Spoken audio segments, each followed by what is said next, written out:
सद्गुरु श्री स्वामी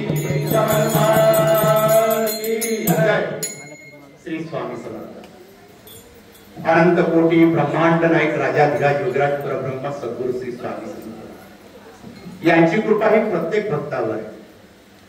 महाराज आंबे जोगाईमध्ये बसलेले होते आणि महाराजांना अचानक आठवण रामेश्वर मध्ये राहणाऱ्या आपल्या भक्ताची आली।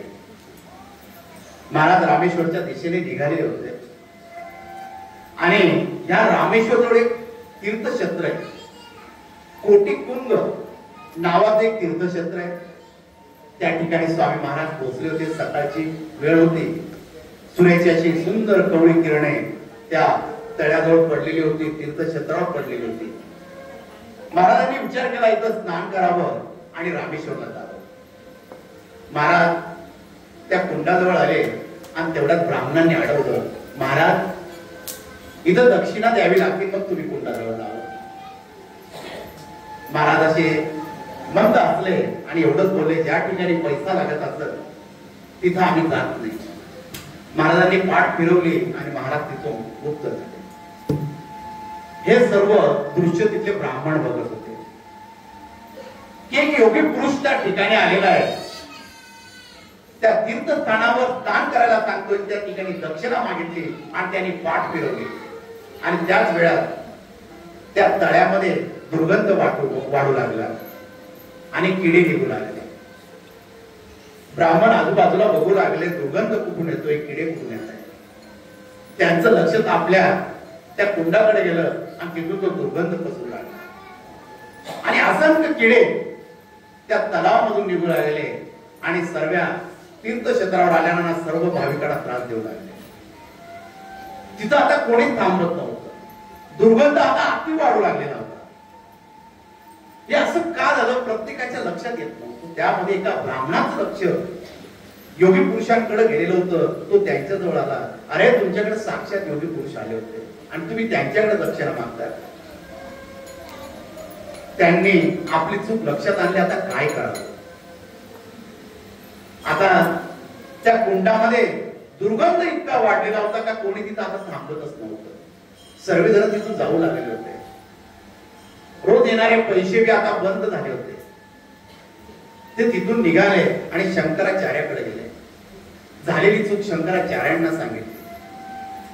शंकराचार्यांनी एवढं सांगितलं, अरे ते दत्त योगी पुरुष होते, स्वामी समर्थ महाराज आले होते, तुम्हाला साक्षात त्यांना नमस्कार सुद्धा करता आला नाही, त्यांना तुम्ही परत पाठवलं, त्यांची क्षमा मागा, ते परत येते आणि महाराजांचा शोध सुरू करा। आता महाराज कुठे भेटले, प्रत्येक ठिकाणी ते स्वामींचा शोध घेऊ लागले आणि महाराज रामेश्वरला येऊन पोहोचलेले होते।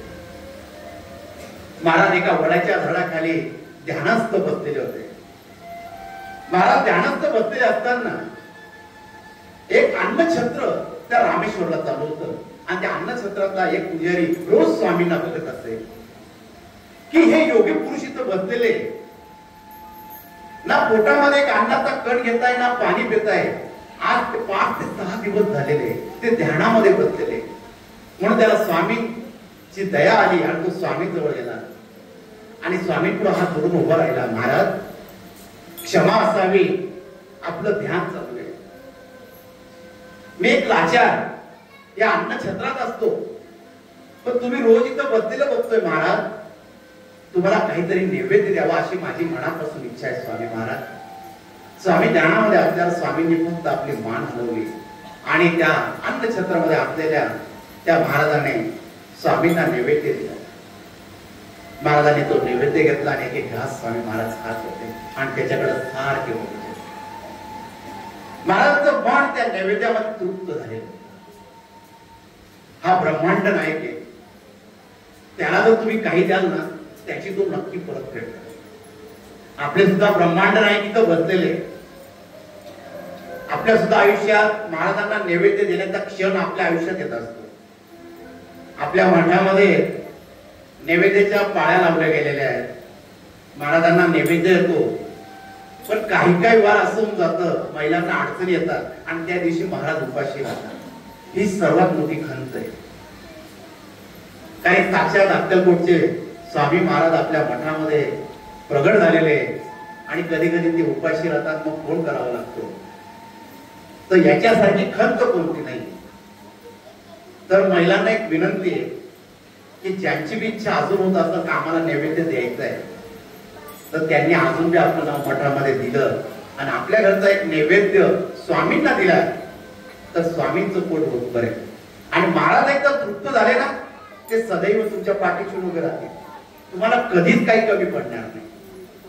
कारण की हा अन्नछत्रातला जो ब्राह्मण होता, जो महाराज होता, तो महाराजांना रोज नैवेद्य आणत होता. महाराज रोज त्याच्यावर प्रसन्न होतो. एक दिवस तो आपल्या पत्नीजवळ बसलेला होता. आता त्याचं वय 55 ते 60 झालेलं होतं. पत्नीला सांगत होता, अगं आपल्या अन्नछत्राजवळ एक महाराज योगी पुरुष बसलेले, खूप तेज आहे त्यांच्यामध्ये. रात्र जर झाली ना, तर सूर्याचा प्रकाश जसा उजळतो तसा प्रकाश त्या महाराजांच्या शरीरामधून निघत असतो. त्यांचं स्वरूप असं आहे की त्यांना बघत राहावं. त्या पत्नी बोलू लागली, मलाही दर्शनाला घेऊन चला की. हो, उद्या नक्की आपण दोघं जाऊ. मग एक काम करा, आपण त्या योगी पुरुषांना, त्या स्वामींना आपल्या घरचा नैवेद्य घेऊन जाऊ. महाराजांना तुम्ही रोज अन्नछत्रातला प्रसाद देता, पण आज माझी इच्छा आहे की स्वामींना आपण घरचा नैवेद्य घेऊन जाऊ. त्या ब्राह्मणच्या पत्नीने नैवेद्य बनवणार आणि स्वामींना नैवेद्य घेऊन रामेश्वर मंदिराजवळ जिथं महाराज त्या वटवृक्षाच्या छायाखाली बसले होते, ती तिथं महाराजांना नैवेद्य घेऊन आले. महाराजांचं तिने रूप बघितलं. त्या ब्रह्मांड नायकाचं रूप इतकं सुंदर होतं की महाराजांकडे बघितलं ते डोळे कधी मिटू नये, साक्षात त्या ब्रह्मांड नायकाकडे बघतच राहावं असं तिला वाटत होतं. आणि स्वामींचं रूप ती बघत होती. हा ब्रह्मांड नायक माझ्या आयुष्यात आलेला आहे. स्वामी समर्थांचं रूप ती बघत असताना स्वामींनी तेजोमय दर्शन तिला दिलेलं होतं. तिला काहीतरी जाणवत होतं, या ब्रह्मांड नायकाचं माझं कुठलं तरी नातं आहे, म्हणून तो मला दर्शन देतोय आणि त्याचं रूप हा मला दाखवतोय. आणि ती स्वामींकडे हात जोडून होते. महाराज सुंदर असं स्मित असं हास्य करून तिच्याकडे बघताय, म्हणताय, माई काय हवंय तुला? डोळ्यामध्ये अश्रू निर्माण झाले. ब्रह्मांड नायक असं सुंदर हास्य निर्माण करतोय आणि आपल्याला विचारतोय, माई तुला काय पाहिजे? याच्यासारखं सुख कोणतंच नाही आयुष्यात. जे दत्त स्वरूपी स्वामी समर्थ महाराज माझ्या समोर बसलेले ते मला विचारत आहे. महाराज म्हणताय, माई तुला काय हवंय? त्यावेळेस दोघं नवरा बायको स्वामींना हात जोडताय. महाराज 60 वर्ष होत आलं महाराज, पण घरामध्ये एक बाळ हवं. रामेश्वर मंदिरामध्ये रोज पूजा करतोय स्वामी. रोज मला विश्वास बसतोय की एक दिवस येणार, हा महादेव कोणत्या तरी अवतारामध्ये येणार आणि माझी इच्छा पूर्ण करणार. महाराज एवढंच हसले, फक्त एवढंच बोलले, तुला बाळ होईल पण अल्प आयुष्य असणार आणि ते निघून जाणार. त्या दोघांनी फक्त बाळ होणार एवढंच ऐकलं. तो आनंद त्यांना खूप झालेला होता. ते तिथं नाचू लागले होते. महाराज सांगताय, अरे ईश्वराच्या चरणी लीन हो, आता का मुलबाळाचे स्वप्न पाहतोस? पण दोघांचं लक्ष स्वामींच्या मुखामधून निघालेला शब्द होता की ब्रह्मांड नायक मला सांगतोय की तुझ्या घरी बाळ होणार आहे. दोघ जण आनंदात होते. महाराजांपुढे नाचू लागले होते. आणि कोण ज्या तीर्थावरचे जे भाविक होते, जे ब्राह्मण होते, त्यांना समजलं स्वामी महाराज रामेश्वरच्या त्या वटवृक्षाच्या छायेखाली बसलेले. त्यांना आनंद झाला आणि त्या तीर्थक्षेत्रावर निघाले. ते रामेश्वरला येऊन पोहोचले. महाराज बसलेले होते. महाराजांसमोर ते ब्राह्मण आले. महाराजांची क्षमा मागू लागले, स्वामी आम्हाला क्षमा करा, आम्ही तुमच्याकडून दक्षिणा मागितली, स्वामी महाराज आम्हाला क्षमा करा. महाराज फक्त मंद असले आणि महाराज बोलू लागले, तुमची चूक लक्षात आली, बस. आयुष्यामध्ये चूक लक्षात येणं ही सर्वात मोठी गोष्ट आहे. ज्याला ज्याची चूक लक्षात आली ना, त्याच्यासारखं सुख कोणतंच नाही. एक स्त्री होती, तिची रोजची सवय होती 2 पोळ्या बनवायच्या आणि जो भिकारी त्याला त्या पोळ्या द्यायच्या.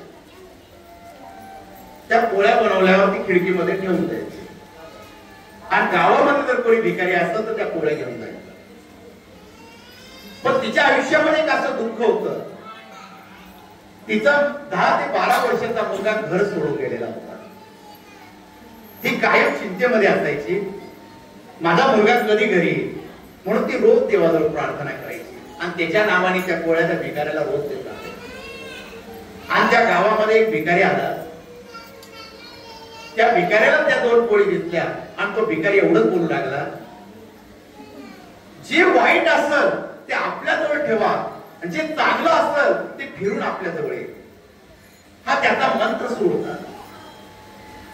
आता तो गावामध्ये रोज फिरू लागला आणि रोज त्या बाईच्या घरापुढे येऊ लागला आणि त्या पोळ्या उचलल्यावर त्याच्या मुखामधून एकच शब्द निघत असे, जे वाईट आहे ते आपल्याजवळ राहू द्या, जे चांगलं असेल ते फिरून येऊ द्या. हे रोज होऊ लागलं आणि त्या स्त्रीला मनामध्ये येऊ लागलं की मी रोज याला पोळ्या देते, मग रोज हा असा आशीर्वाद का देतो. तिला त्याचं वाईट वाटलं. आता महिना झाला, महिन्याभर तिला तेच ऐकू लागलं. तिचा राग अनावर झालेला होता. तिच्या मनामध्ये वाईट गोष्टी आता सुरू झालेल्या होत्या आणि त्यावेळेस तिच्या लक्षात आलं, आता भिकारी आपल्याला रोज त्रास देतोय, तर आपण या पोळीमध्येच काहीतरी टाकून द्यावं. म्हणून त्या पोळीवर तिने विष टाकलं आणि खिडकीमध्ये ठेवायला गेले. भिकारी येत होता तेवढ्या तिच्या मनामध्ये आलं की ह्या पोळ्या याने खाल्ल्या तर मरून जाईल. परत तिला तिची चूक कळाली आणि ती या पोळ्या तिने उचलून घेतल्या, परत दुसऱ्या 2 पोळ्या बनवल्या, खिडकीमध्ये ठेवल्या आणि ज्या पोळ्या होत्या ज्यावर तिने विष ओतलेलं होतं त्या पोळ्या तिने नाहीशा केल्या. तो भिकारी त्या ठिकाणी आला, त्याने त्या 2 पोळ्या उचलल्या आणि आपला मंत्र म्हणू लागला, जे वाईट असतं ते आपल्याजवळ ठेवा आणि जे चांगलं असतं ते फिरून आपल्याजवळ येईल. त्याने हा मंत्र म्हणायला सुरुवात केला आणि ह्या बाईला आपली चूक समजलेली होती. डोळ्यामध्ये अश्रू आले होते की आपण एक मोठी चूक करत होतो. हे सर्व झाल्यानंतर सकाळ झाली, पोळ्या बनवत होती आणि तेवढ्या तिचा मुलाने दार ठोठावलं. 1 वर्ष पूर्ण झालेलं होतं आणि आपल्या घरात कोणी ते दार ठोकवतोय म्हणून तिने मागं वळून बघितलं तर आपला मुलगा झाला आणि त्या माऊलीला आनंद झाला, माझा मुलगा माझ्या घरी परत आला. तिने बाळाला घरामध्ये घेतलं, बाळा कुठं गेला होता. तो बोलू लागला, आई मी घर सोडून गेलो, अशक्त झालो होतो, काल मी एका ठिकाणी पडलेलो होतो, मला खूप भूक लागली. त्या आई मला भूक लागल्यावर एक बाबा आले, त्यांनी मला 2 पोळ्या दिल्या आणि माझ्यामध्ये ताकद आली, आई तेव्हा घरापर्यंत पोहोचू शकलो. त्यावेळेस तिने विचारलं, अरे ते बाबा कोण होते. तेव्हा तो सांगू लागला, मी त्यांना ओळखलं नाही, पण त्यांच्या मुखातून एकच शब्द होतं, जे वाईट असतं ते आपल्याजवळ ठेवा आणि जे चांगलं असतं ते फिरून ये. तेव्हा तिचे डोळे उघडले आणि तिच्या लक्षात चूक आपली लक्षात आली, कारण मी जे विषाच्या पोळ्या देत होती तर त्या माझ्या मुलालाच गेल्या असत्या. जर मी माझी चूक काल दुरुस्त केली नसती तर आज माझं मूल माझ्यापर्यंत पोहोचलं नसतं. तिला त्याचा पश्चाताप झाला. तो भिकारी परत त्या दाराकडे बोलत आला. तिने त्या भिकाऱ्याचे पाय धरले. बाबा तुम्ही सांगता ते बरोबर आहे, जे वाईट आहे ते आपल्याजवळ ठेवा, जे आपण चांगले कर्म केले असतं ते फिरून आपल्यापर्यंत येणार. तसं आपल्या आयुष्यामध्ये आपण आपली चूक जर कबूल केली ना तो भगवंत आपल्या पाठीशी उभा राहतो आणि त्यामध्ये तो चांगलाच करत असतो. आणि हा कर्माचा फेर आहे. आपण जसे कर्म करणार त्या कर्माचं फळ आपल्याला भोगावंच लागणार. पण आपल्या पाठीशी जर हा ब्रह्मांड नायकाचा आशीर्वाद असला ना तर आपले कर्म किती वाईट असू द्या तो फुलासारखे झडून आपल्यापासून बाजूला निघेल. तसं पुण्य या ब्राह्मणाचं त्याच्या पत्नीचं त्यांनी महाराजांना नैवेद्य दिलेलं होतं. महाराज त्या ठिकाणी आनंदित झालेले होते. महाराजांनी त्यांना सांगितलं होतं, पण त्यांच्या लक्षात ती गोष्ट येत नव्हती. महाराज बोलले, आजपासून आमचा मुक्काम आम्हाला हलवावा लागेल. पती पत्नी आनंदात होते, घरी आले. महाराजांनी आशीर्वाद दिलेला आहे, आता आपल्या घरी पाळणा आणणार आहे. ज्या दिवशी महाराजांनी त्यांना आशीर्वाद दिला त्या दिवसापासून स्वामी महाराज त्या झाडाखाली कधीच दिसले. या ब्राह्मण पत्नीला काही दिवसांनी दिवस राहिले, आनंद खूप झाला. पण ज्यांच्या आशीर्वादामुळे आपल्या पत्नीला बाळ होणार आहे ते महाराज इथं दिसत नाही, ते योगीराज महाराज दिसत नाही. म्हणून रोज रामेश्वर मंदिरामध्ये जाताना, अन्नछत्रामध्ये जाताना त्या झाडाकडे पाहून त्यांना वाईट वाटत असते. मग मनामध्ये एक संकल्पना आली, महाराज तर नाहीये पण आपण त्या जागेवर स्वामींचा नैवेद्य ठेवत जाऊया. म्हणून तो रोज नैवेद्य आणायचा त्या झाडाखाली ठेवत असायचा. असा नित्यक्रम त्याचा चालू होता. त्याच्या घरी मुलगा झाला. मुलगा झाल्यानंतर मुलगा 8 वर्षाचा झाला. मुलगा 8 वर्षाचा झाला. नैवेद्य तसाच ठेवत होता.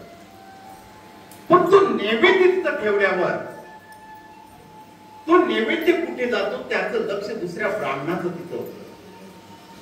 त्याने त्या ब्राह्मणाला सांगितलं, अरे तू रोज इथं नैवेद्य ठेवतो, पण हा नैवेद्य कोण फस्त करतो तेच लक्षात येत नाही. मग दोघांनी लक्ष ठेवलं की काही पिछात तर येत नाही ना नैवेद्य खायला, पण नैवेद्य रोज जातोय, त्यांच्या लक्षात येत नव्हतं. आता मुलगा 9 वर्षाचा झालेला होता. नैवेद्याचा त्याची संकल्पना रोजची चालू होती. आणि महाराज रामेश्वर मंदिरामध्ये प्रगटले गेले. अनेक भक्तांना स्वामी महाराज रामेश्वरच्या मंदिरामध्ये प्रगट झालेले दिसत होते. काही जण शिवलिंगाची पूजा करत होते आणि त्या शिवलिंगाची पूजा करत असताना साक्षात ब्रह्मांड नाही त्या ठिकाणी. आता हा प्रचार अख्ख्या गावामध्ये होऊ लागला की स्वामी दिसू लागले.